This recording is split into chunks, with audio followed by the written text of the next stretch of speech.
dibarengi dengan keimanan. Judul kita hari ini apa teman-teman? Aku ingin sakinah bersamamu. Anzala sakinah fi qulubil mu'minin liyazdadu imanan wa imanihim.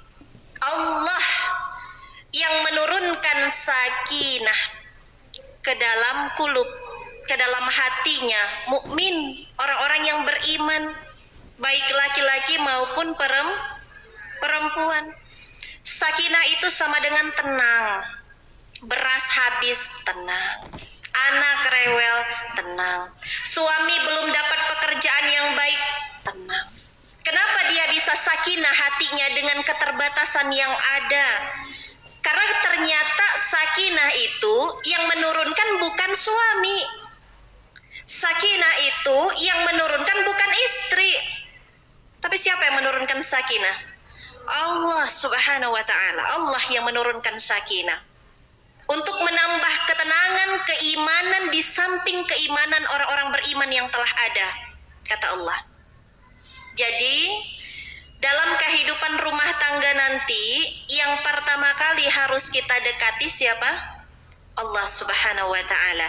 Di Quran surat Ar-Ra'd, Quran surat 13 ayat 28. Apa kata Allah? Ala bidzikrillah itatma'innul qulub. Rumah-rumah yang tidak ada Quran di dalamnya, rumah-rumah yang jarang berzikir di dalamnya, penghuni rumahnya malas zikir kepada Allah, maka dikatakan rumah itu seperti layaknya kuburan. Meski kalau dipandang dari luar dia bak istana yang megah, yang mewah. Makanya pas Yunda datang ke rumah-rumah artis, itu tidak silau. Kenapa? Kita ngelihat bukan dari fisik rumahnya, tapi kita lihat apakah penghuni rumah membacakan Al-Quran di dalamnya. Apakah penghuni rumah rajin berzikir, bertasbih memuji Tuhannya. Jadi nggak silau kita. Jangan ada ngelihat rumah temen beli rumah, kita yang demam. Habis beli rumah dia beli mobil, kita yang koma. Habis beli mobil dia punya kebahagiaan yang lain, kita yang meninggal. Ya kan? Nah, tidak silau orang yang ada sakinah di dalam hatinya. Kenapa?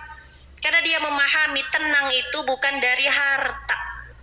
Tenang itu bukan dari punya pasangan yang cakep kayak Kodenis, bukan. Tenang itu bukan dari punya pasangan yang dieluh-eluhkan banyak wanita, bukan. Justru itu ujian. Tenang itu bukan dari mendapatkan seorang pasangan yang jabatannya dihormati banyak orang, bukan. Tenang itu punya Allah. Maka minta kepada Allah agar Allah turunkan ketenangan itu ke dalam hati kita. Betapa banyak kasus perceraian yang kalau kita teliti, mereka itu orang kaya loh, betul kan? Uangnya cukup, sehari-hari untuk makan cukup, tapi kenapa masih bercerai? Banyak kita lihat kasus-kasus perceraian itu bukan dari kalangan orang biasa. Orang biasa kadang pengen cerai rujuk lagi, ya. Tapi itu dari kalangan atas, yang populer, yang viral. Makanya mohon doanya. Yunda sama Koko ini sedang diuji oleh Allah agar mudah-mudahan tetap mendekat kepada pemilik sakinah, ketenangan. Bagaimana caranya Teh Yunda agar Allah menurunkan sakinah kepada hati pasangan kita ataupun kepada hati diri kita sendiri? Maka gini teman-teman. Tadi kalau Koko bilang kalau untuk menjadi dokter itu ada sekolahnya, betul?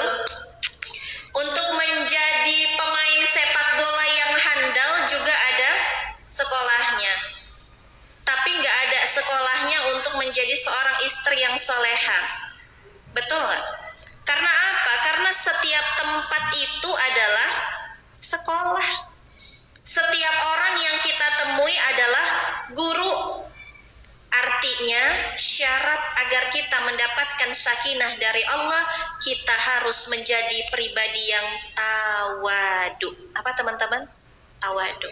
Apa arti tawadu itu? rendah hati, bukan rendah diri. Kalau rendah diri itu minderan, insecure. Orang yang insecure sama dengan kurang bersyukur. Allah telah lebihkan penciptaannya kepada kita di atas penciptaan kepada makhluknya yang lain seperti hewan dan tumbuhan.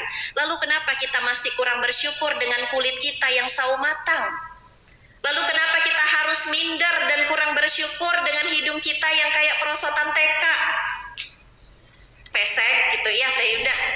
Lalu kenapa kita harus kurang bersyukur rambut kita yang seperti Indomie goreng yang belum dimasak? Keriting maksudnya, ya. Kenapa kita harus minder? Padahal Allah lebihkan penciptaan manusia di atas ciptaan kepada makhluknya yang lain seperti hewan dan tumbuhan.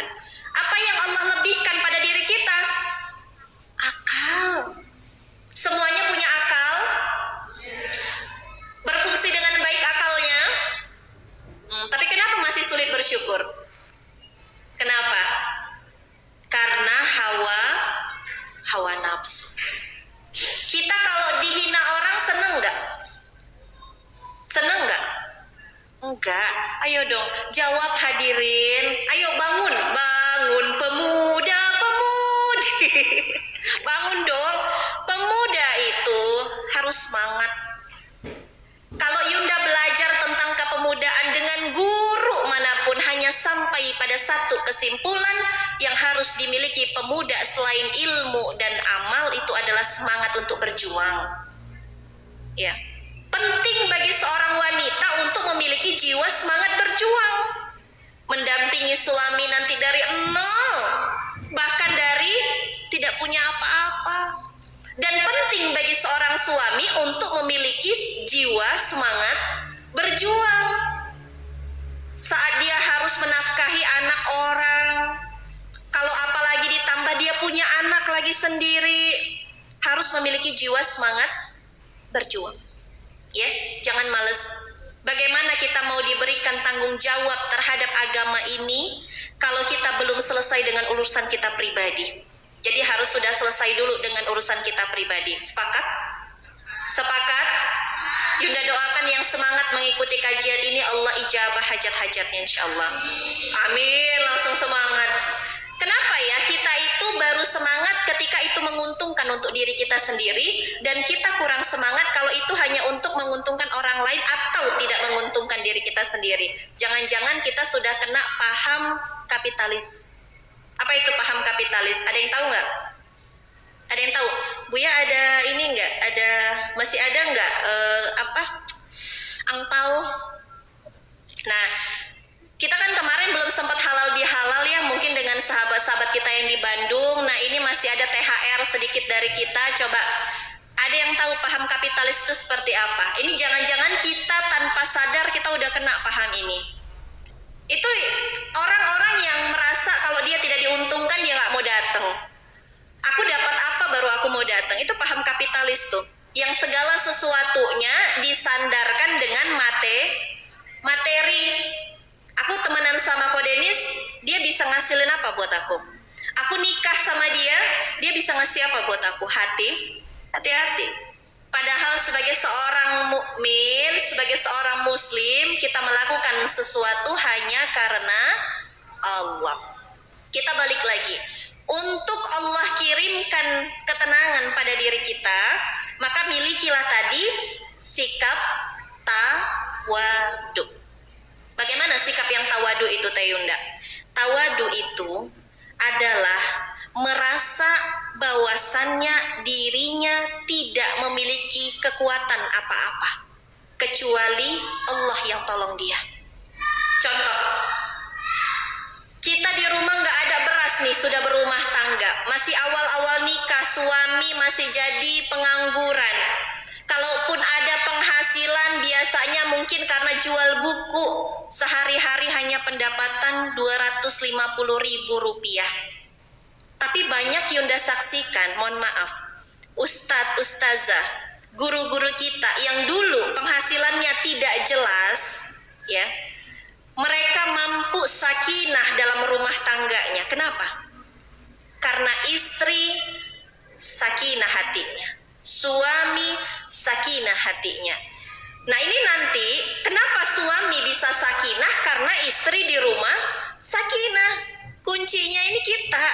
perempuan. Yunda kasih faktanya. Kenapa seorang pejabat yang rumahnya banyak, mobilnya banyak, tapi masih pengen korupsi? Kenapa? Karena istri di rumah tidak sakinah. Nggak tenang dia, emasnya baru 2. Nggak tenang dia, rumahnya baru 5, sementara teman-temannya punya rumah 10. Itulah yang memaksa suami untuk mengambil hak orang lain, untuk berbuat zolim kepada orang lain maupun dirinya sendiri. Makanya Rasulullah Muhammad SAW berpesan kepada laki-laki dan perempuan dalam hadis yang sahih. Ya, hadis riwayat Ibnu Majah dikatakan, dan juga hadis riwayat At-Tirmizi.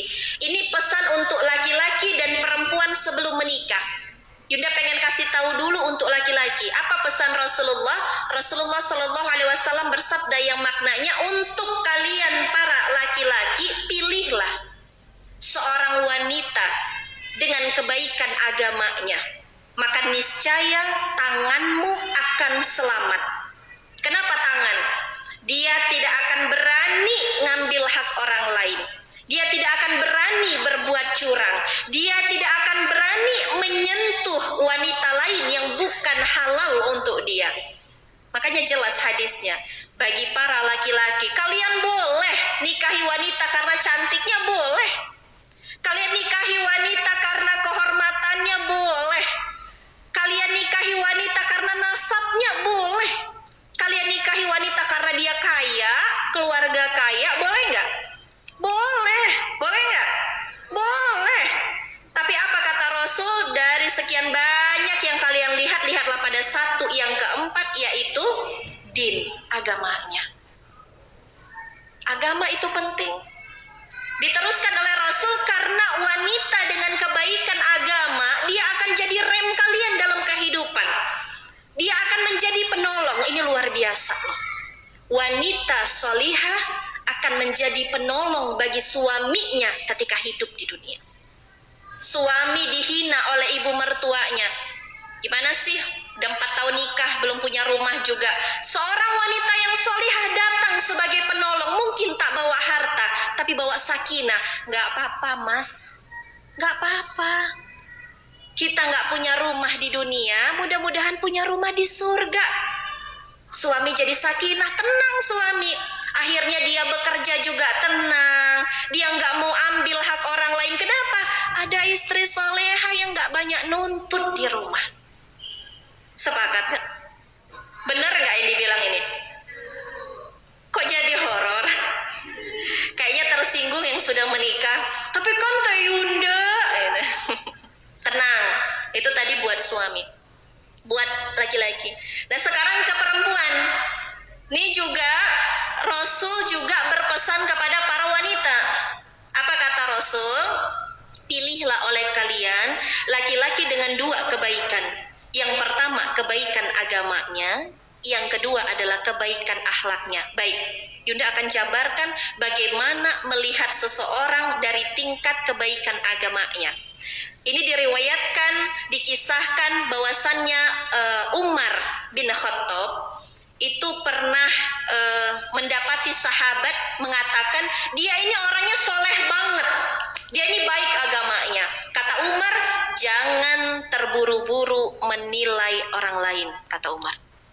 Ditanya sama Umar, kepada sahabat ini ditanya sama Umar, apakah engkau, yang pertama, kita mau melihat ini laki-laki baik tidak agamanya. Yang pertama, apakah engkau pernah berurusan uang dengannya?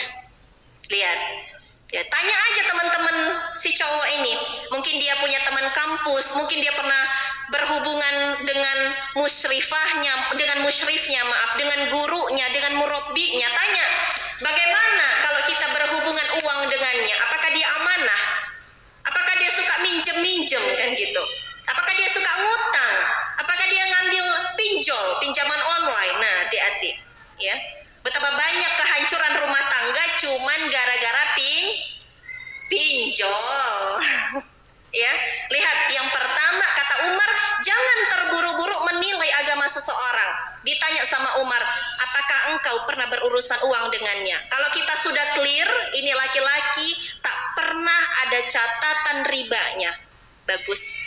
Ini laki-laki tak pernah ada catatan ngemisnya. Bagus. Berarti dia seorang mental pejuang, ya. Yang kedua, dilanjutkan sama Umar, apakah engkau pernah safar berpergian jauh dengannya? Ditanya lagi sama Umar. Nah, kita lihat, mungkin kita tidak pernah berpergian jauh dengan beliau, ya. Kalau pernah mungkin sesama komunitas mungkin paham. Tapi kalau nggak tahu gimana Tayunda? Tanya sama orang tuanya, tanya sama teman-temannya gimana dia pas safar. Jam berapa dia bangun subuh? Bangun tidak dia pas tahajud? Kalau kita camping-camping komunitas kan kelihatan. Teman-teman udah mulai tahajud, dia baru bangun, kelihatan. Dan yang terakhir kata Umar, apakah engkau pernah bertetangga dengannya? Bertetangga. Kita nggak tahu nih, karena rumah kita jauh dengan dia. Yunda sama Koko itu jauh. Yunda Medan, Koko Bogor. Gimana cara ngasih taunya? Tanya. Mungkin sama tetangga terdekatnya yang bisa kita tanyai, atau minimal keluarganya. Bagaimana hablu minannasnya? Hubungannya dengan sesama manusia. Tanya. Jangan sampai dia galak sama manusia. Jangan sampai dia baik ke Allah, galak sama manusia. Ada kan yang kayak gitu? Sholat terus tapi mulutnya kasar sama orang lain. Ada nggak? Ada. Kita ini harus 3. Hablu minallah, jalan. Hablu minannas, jalan. Hablu minafsih, jalan. Harus ketiga-tiganya itu baik. Nah, dari 3 hal itu dapat kita simpulkan kriteria apakah benar ini laki-laki dia memiliki keimanan. Ya. Yang kedua kata Rasul, bagi para wanita, lihat ya, apakah akhlak dari laki-laki ini baik atau tidak. Bagaimana caranya Teh Yunda melihat akhlak seseorang itu baik atau tidak? Yunda dinasehati oleh beberapa guru, dikatakan seperti ini. Kalau engkau pengen melihat akhlak seseorang, ya, coba lihat dari bagaimana dia memperlakukan orang-orang di bawahnya. Dia jadi guru, lihat bagaimana dia memperlakukan muridnya. Dia jadi pemimpin, lihat bagaimana dia memperlakukan karyawannya. Dia jadi suami, lihat bagaimana dia memperlakukan istri dan anak-anaknya. Jangan sampai di luar bagus, megah, di rumah kacau, kasar sama istri, ya. Maka lihat. Atau mungkin dia mau bangun rumah, ya, lihat di luar dia dipuji-puji orang, lihat bagaimana perilakunya kepada tukang-tukang yang sedang bangun rumahnya. Kalau dia sopan, kalau justru dia tawadu, ya, tadi poinnya adalah tawadu. Nggak apa-apa Pak, sampai tukang bilang, Pak nggak usah repot-repot buatin saya minum, nggak apa-apa Pak. Kalau dia punya sikap tawadu, nggak apa-apa. Ini Pak minumnya, wah ini laki-laki emas ini seperti ini. Ya, laki-laki emas. Lihat bagaimana dia memperlakukan mungkin pengemis, peminta-minta. Mungkin kita bisa seuzon ya, ah itu mah begini. Enggak, jangan. Kita lihat, mungkin dia sudah tahu mereka curang, tapi dia tetap mangga Pak, semoga jadi amal soleh, mangga Pak untuk bantu rumah. Kalau dia sopan, santun kepada orang yang ada di bawahnya, maka dikatakan akhlaknya memiliki akhlakul karimah. Dia memiliki akhlak yang baik. Atau kalau teman-teman punya pembantu di rumah, atau orang-orang yang bantu-bantu kita bersihin rumah, lihat bagaimana cara dia memperlakukan pembantu di rumahnya. Ini menarik. Banyak orang yang Yunda dapati, kalau punya pembantu di rumah, itu dia pisahkan makan pembantu dengan makannya. Boleh nggak seperti itu? Nggak boleh. Kenapa? Kenapa Yunda bilang seperti ini? Itu ada landasannya, ada kisahnya. Yunda lupa ini dari sahabat yang mana, nanti coba teman-teman cari lagi. Tapi seingat Yunda, pada suatu waktu, ada seorang sahabat yang dia memiliki seorang budak. Lalu dia makan secara terpisah dengan budaknya, ditegur sama Rasulullah. Gak boleh seperti itu. Akhirnya setelah ditegur oleh Rasulullah, setiap hari apa yang dia makan dalam satu nampan bersama budaknya. Jadi ada kisahnya, ya. Guru dalam kehidupan kita siapa? Rasulullah Muhammad SAW. Kalau Rasul saja melarang kita untuk membeda-bedakan, kenapa kita lakukan itu? Cuman dengan asas dasar-dasar mungkin ideologi-ideologi modern yang kita dengar, ya. Maka lihat bagaimana dia cara memperlakukan orang-orang yang di bawahnya. Baru ketahuan dia baik murni atau pura-pura. Apa? Baik murni atau pura-pura. Ya. Habis waktunya. Baik, mudah-mudahan sedikit yang disampaikan bermanfaat. Kesimpulannya, aku ingin sakinah bersamamu. Sakinah itu bukan milik suami. Sakinah bukan milik istri yang cantik, jelita, solihah, bukan. Tapi sakinah yang bisa menurunkannya hanyalah Allah Subhanahu wa ta'ala. Maka suami harus berjuang meraih ridho Allah, istri berjuang keras meraih ridho Allah, baru mereka akan ketemu pada satu suasana rumah tangga yang tenang, adem, ayem sampai maut yang memisahkan. Mungkin itu ya teman-teman, wallahu alam bisawab. Mudah-mudahan sedikit yang disampaikan tapi mudah-mudahan bermanfaat. Akhirul kalam saya kembalikan kepada moderator. Wabillahi taufiq wal hidayah. Assalamualaikum warahmatullahi wabarakatuh.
Habis asar live lagi. Itu kenapa jadi bahas Blackpink?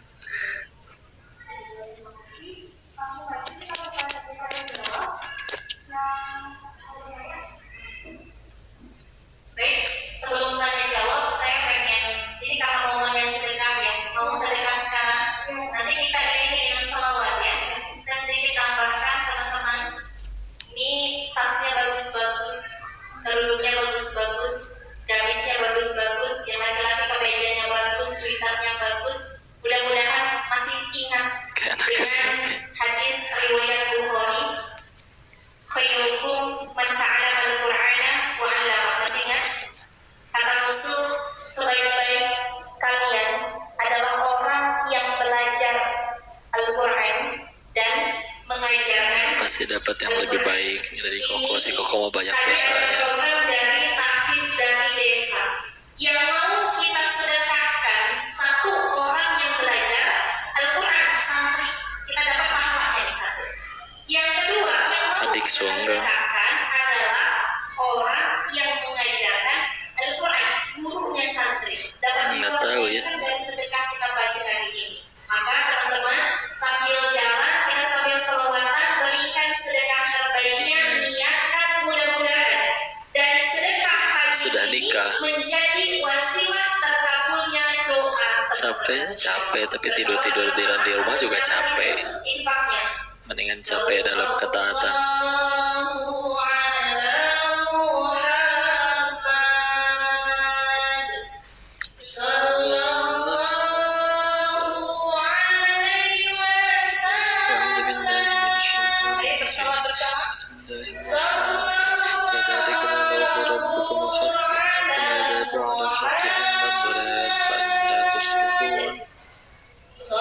كذلك حقت كلمة ربك على الذين فسقوا وأنزلنا قل هل من شركائكم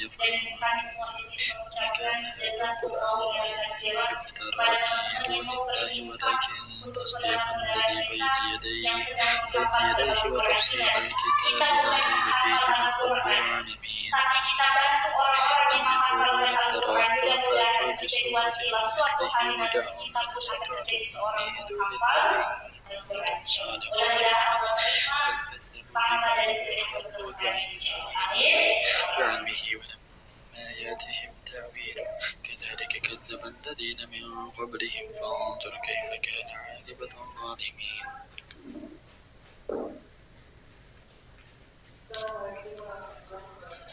Waalaikumsalam warahmatullahi wabarakatuh.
Baik, istilah tadi yang pertama teh apakah perceraian itu termasuk takdir atau nasib? Masya Allah.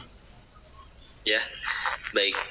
Bicara takdir, Allah ada membuat yang namanya lauh mahfuz ya, di mana di dalamnya itu sudah tertulis sampai daun terjatuh di belah mana, ranting yang mana yang basah pun itu tertulis, apalagi urusan manusia.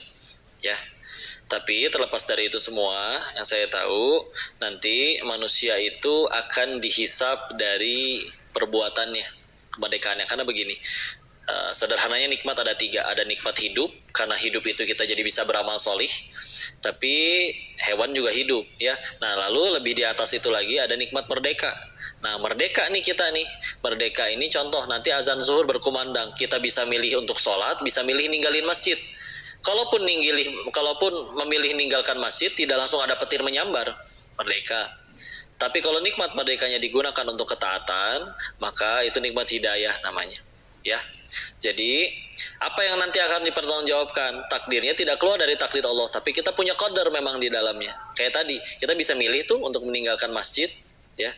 Tapi itu nanti yang akan dihisap. Kok berarti kalau misalkan ada orang yang mencuri itu takdir dari Allah ya untuk dia jadi pencuri? Enggak. Karena istilah mahfuz itu tidak hanya dari satu takdir saja, ya. Tapi adalah rangkuman dari kumpulan dari berbagai macam takdir. Kalau kita berbuat baik nanti nyambung ke takdir yang lain yang baik. Kalau kita memilih untuk berbuat buruk akan nyambung ke takdir lain yang buruk, ya. Tapi semuanya tidak ada yang keluar dari ketentuan Allah, ya. Nah, bicara nanti cerai, seperti apa nanti dia, apa takdir seperti apapun, kalau bicaranya tentang ketentuan Allah, tidak ada yang keluar dari skenario Allah. Tapi yang harus lebih kita pikirin, kita tuh nggak diperintahkan oleh Allah menentukan takdir dan memikirkan takdirnya, tapi kita lebih harus memikirkan dari perbuatanku yang mana ini yang membuat aku tambah diridhoi oleh Allah. Cerai nih, seorang istri cerai. Oke, cerainya di dalam Islam boleh, walaupun itu perbuatan halal yang dibenci oleh Allah. Tapi dia cerainya karena kalau sholat dicambukin sama suaminya. Cerai karena memang pengen supaya bisa beribadah tambah dekat kepada Allah. Bisa jadi itu pilihan terbaik. Tapi kalau cerainya gara-gara ada yang lebih muda naksir, nah itu kan jadi kan alasan itunya. Alasan-alasan dan perbuatan itu yang nanti akan dihisap. Masalah takdirnya seperti apa, ya? Apakah ini gara-gara Allah berarti saya cerai? Enggak, kan di situ nanti lauh mahfuz itu tadi ada pilihan macam skenario dari satu takdir kita loncat ke takdir yang lain. Yang dihisapnya makanya nanti keputusan kitanya yang mana, ya. Yang kami ketahui bicara tentang takdir seperti itu. Ya, jadi bukan masalah kalau misalkan udah akhirnya cerai nih, yang lebih sibuk dipikirin bukan gara-gara cerainya ini salah siapa, salah Allah atau salah saya atau salah siapa, tapi yang harus lebih dipikirin dari setiap kejadian adalah dari kejadian ini gimana caranya saya tambah dekat kepada Allah, dari kejadian ini, dari perceraian ini gimana caranya saya jadi diampuni Allah atau tambah dekat kepada Allah. Jadi lebih fokus ke situ. Dan bicara tentang itu, takdir Allah ya begitu luas. Tapi kita sekali lagi tidak diperintahkan mikirin dan nentuin takdir, tapi diperintahkan untuk yang penting kita terus-menerus mengejar ridha Allah. Satu. Yang kedua, tadi itu tentang nasihat kiat-kiat untuk punya anak-anak ya Ibu ya, mantu ya, Masya Allah. Agar sakinah, agar warohmah. Yang pertama jelas, nasihati mereka, ini juga menasihat untuk diri sendiri. Itu semua tidak akan bisa dicapai kalau tidak minta tolong kepada Allah. Maka tentu minta tolonglah terus kepada Allah. Makanya kadang kesalahan dalam pembelajaran itu kita terus menerus teknis, bacaannya apa, gerakannya gimana, apa yang gimana, padahal sejatinya amalan apapun selagi itu mengundang ridha Allah, jadi amal soleh yang diterima Allah, Allah jadi berkehendak untuk menolong, oh udah aman, itu selesai urusan. Makanya ketika bicara tentang ada orang yang berusaha untuk menggapai keturunan misalkan, pernah ngedengar yang dia menggapainya dengan sedekah? Ada. Yang dia menggapainya dengan dekat dengan Al-Quran? Ada. Yang menggapainya dengan birrul walidain? Ada. Ya, karena memang amalan itu amat banyak, silakan. Mana yang paling kamu sukai, itu yang mana yang jadi amalan unggulan kamu. Selagi kita benar-benar lillahi ta'ala dan Allah suka, terima, insya Allah aman. Ya, makanya ketika nanti bicara kepada nanti anak dan mantunya, saya arahkannya tidak lebih ke arah teknisnya, tapi lebih ke arah yuk layakkan diri di hadapan Allah untuk ditolong. Ya, kalaupun bicara tentang komunikasi dan apa yang harus diajarkan, ya kita kutiplah dari Quran surat kedua Al-Baqarah ayat 133. Ya, ini kisahnya Al-Baqarah 133 ini menceritakan Nabi Yakub alaihissalam. Beliau raja, udah gitu wafat, sebelum wafat ngumpulin anak cucunya. Kita kebayang kalau misalkan punya kakek raja, terus sebelum wafat ngumpulin anak cucu, kira-kira mau ngapain? Bagi warisan, ya. Nggak apa-apa pikir kayak gitu. Tapi beliau ternyata am kuntum syuhada idh hadara yaqubal mautu idh qala li banihi ma ta'buduna min ba'di. Beliau hanya ingin bertanya satu, ma ta'buduna min ba'di. Apa yang akan kalian sembah setelah aku? Maksudnya setelah beliau tidak ada. Ya. Qalu na'budu ilahaka wa ilaha wahid, dan kami hanya akan menyembah kepada Tuhan yang Maha Satu, Tuhannya Ibrahim, Tuhannya Ismail, Tuhannya Ishak. Tauhid yang diajarin. Atau Luqman yang bukan nabi, soalnya tadi mah nabi. Begitu banyak nasihatnya Luqman dari 34 ayat di surat Luqman, surat ke-31, dimulai di ayat ke-13-nya. Nasihat nomor satunya dibandingkan semua nasihat yang lain, di nomor 13-nya, ayat 13-nya, itu adalah nasihat pertamanya, la tusyrik billah inna syirka zulmun azim. Jangan menyekutukan Allah, sesungguhnya kesyirikan itu adalah kezaliman yang amat sangat besar. Lihat betapa ajaran tauhid itu harus benar-benar di awal banget nancep. Ya. Jadi beliaunya sendiri juga mengajak, lihat, bapak nggak peduli, kakek nggak peduli, mau kamu jadi raja atau hamba, mau kamu jadi direktur ataupun karyawan, presiden ataupun rakyat, selagi engkau menyembah Tuhan yang satu, kita bertauhid kepada Allah, dengan tauhid itu nanti jadi pengen takwa, pengen taat, aman, kita kumpul lagi insya Allah di surganya Allah. Daripada anak pertama nih, kamu tipsnya ini, dan ini perusahaan buat kamu ya dek, yang ini nomor 2 nih, warisannya showroom mobil, yang ini warisannya harta, segala macam.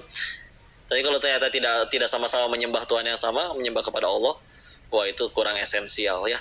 Maka selalu diingatkannya ke arah Allah, ke arah ketauhidan. Karena bicara teknis mah orang bisa nyari lah sekarang, cara komunikasi, cara segala macam. Tapi kadang yang hilang dari itu semua adalah, yuk esensi ketauhidannya itu gimana? Karena kalau misalkan teknis lagi, seolah-olah nanti lupa bahwa sejatinya segala keberhasilan itu ada di tangan Allah, ada di pertolongan Allah.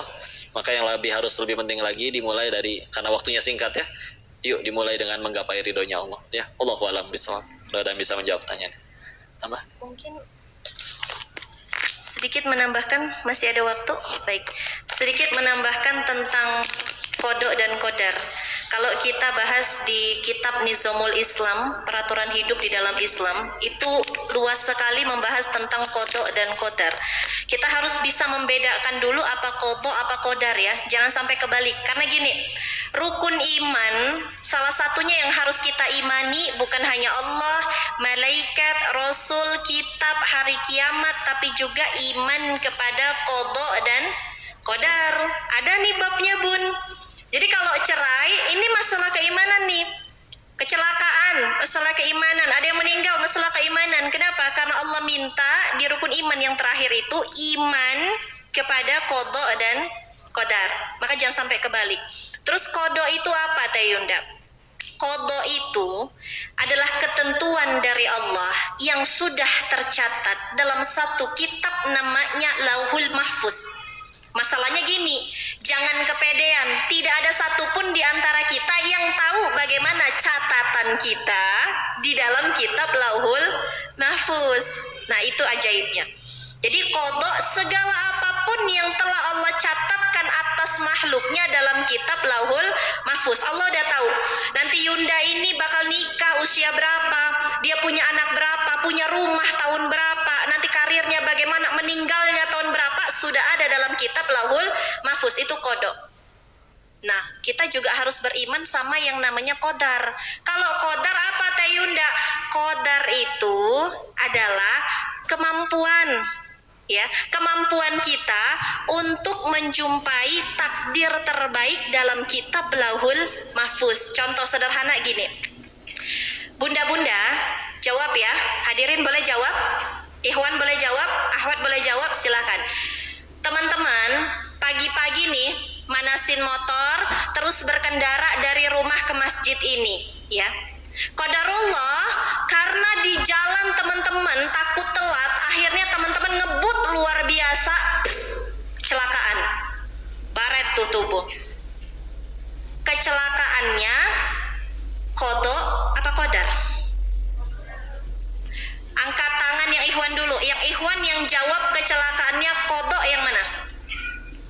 Yang Ikhwan. Ikhwan yang jawab kecelakaan ya. Ini sudah kejadian, sudah kecelakaan, sudah baret. Qada apa qadar kecelakaannya? Qada. Oke. Yang Ahwat yang jawab kecelakaannya qada apa qadar? Yang jawab qada. Jangan ragu. Angkat tangan yang jawab qada. Baik. Ini saya tandain yang jawab qada. Yang jawab qadar. Enggak ada juga kalau Kodenis bilang sisanya enggak. Ini yang enggak angkat tangan jawabannya apa? Wallahu alam, ya. Yang benar adalah ketika sudah kejadian, Ikhwannya rata-rata benar jawabannya. Yang Ahwat kayaknya harus berguru sama Ikhwannya nih, ya. Ketika sudah kejadian kecelakaan, sudah baret, itu tanda terimanya udah ada, itu qada. Ketentuan dari Allah sudah ditentukan jam sekian, pukul sekian dia kecelakaan nih. Tapi ada qadarnya kita. Qadar itu apa? Tadi di perjalanan dia ngebut atau pelan-pelan dalam berkendara, ya. Gini, kalau dia pelan-pelan, dia berikhtiar ya, kadar. Qadar itu dari kata kadar, ada kadarnya manusia. Ada kadarnya manusia, ada ikhtiarnya manusia. Sepanjang jalan dia lihat bagaimana mau belok, dia perhatikan dan dia tidak berkendara dengan kencang, pelan-pelan. Maka ada kadar. Dengan kadar ikhtiar yang baik, maka insya Allah akan ketemu dengan qada terbaik. Ya, tapi kalau udah kejadian, udah nggak berbicara qada dan qadar, sudah ketentuan dari Allah. Ya, tinggal kita taubat, banyakin syukur, ya. Tapi kalau misalnya tadi ada ikhtiarnya, itu yang harus dilakukan dengan maksimal. Contoh gini, kalau misalnya teman-teman dapat suami, misalnya suaminya suka mukul, banyak kan kejadian KDRT. Nah, kalau sudah menikah sama si suami, itu qada, takdir atau nasib? Tadi kan itu pertanyaan Bunda. Baik, kita belajar kitab. Memang gini, Yunda masih ingat waktu di bangku kuliah, belajar qada sama qadar itu hampir 1 bulan sama Musyrifah.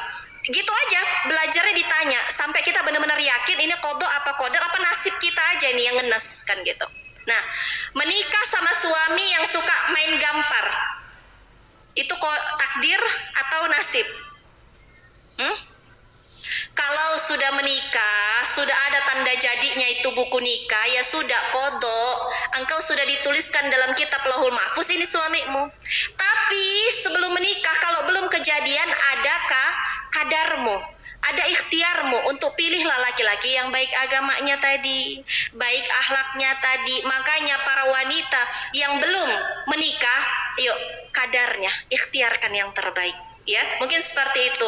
Terkait nasihat terakhir supaya kehidupan anak, mantu, cucu bisa sakinah, semuanya saling melakukan kebaikan. Fastabiqul khairat. Menantu berbuat baik kepada semuanya. Ibu mertua berbuat baik kepada semuanya.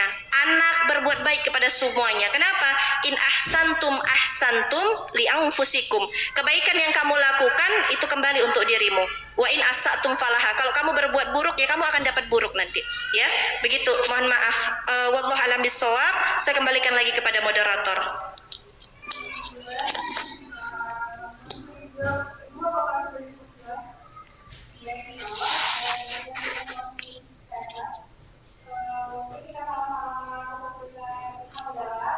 Alhamdulillahirrabbilalamin. Astaghfirullahaladzim. Doa kafaratul majelis. Subhanaka Allahumma bihamdika asyhadu an la ilaha illa anta astaghfiruka wa atubu ilaik.